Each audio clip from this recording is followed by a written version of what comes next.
कृषी उत्पन्न बाजार समितीमध्ये आज मोठ्या प्रमाणात फ्रुट्सचं जे आहे नुकसान झालं दिसून येत आहे। आपण पाहू शकता राज्यामध्ये मुसळधार पाऊस पडल्यामुळे जे फळं आहेत ती पूर्ण नाशवंत म्हणून ओळखली जातात। म्हणजे पपई, अननस आहेत, वेगवेगळ्या प्रकारचे फळं जे मुंबई कृषी उत्पन्न बाजार समितीमध्ये व्यापारी जे आहेत, शेतकरी ते आणत असतात विकण्यासाठी। मात्र आज 3 दिवसापासून जो राज्यामध्ये मोठ्या प्रमाणात पाऊस पडतो असल्यामुळे मोठ्या प्रमाणात फळांचं नुकसान झालेलं आहे। त्यामुळे संपूर्ण इथे आपण जर बघितलं मुंबई कृषी उत्पन्न बाजार समितीमध्ये गिराईक नसल्यामुळे संपूर्ण ज्या फळांचं मोठ्या प्रमाणात नुकसान झालेलं आहे त्यामुळे इथे गिराईकच नाहीये। आम्ही करायचं काय असा प्रश्न जे व्यापारी आणि शेतकरी उपस्थित करताना दिसून येत आहे। कारण मोठ्या प्रमाणात मुंबई कृषी उत्पन्न बाजार समितीमध्ये अननस, पेरू जे आहेत, फळं जे आहेत दाखल झालेले। आपल्या सोबत व्यापारी आहेत। सर, काय नुकसान झालेलं आहे 3 दिवसापासून? नुकसान आमचं झालेलं आहे। पायनॅपल मध्ये मोठ्या प्रमाणात नुकसान आहे, पपई मध्ये आहे, कलिंगड मध्ये, खरबुजात आहे, आणखीन थोडे छोटे छोटे फ्रूट आहेत, चिक्कू झालं, डाळिंब झालं, ह्याच्यात सर्व व्यापारावरती नुकसान पडलेलं आहे या पावसामुळे,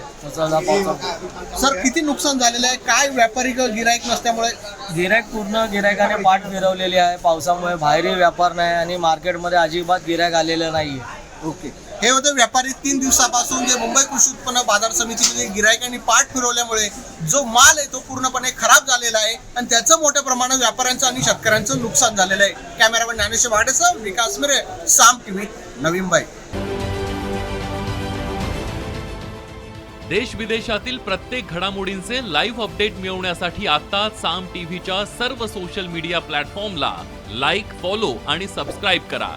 तसंच सर्व नोटिफिकेशनसाठी बेल आयकॉन प्रेस करायला विसरू नका।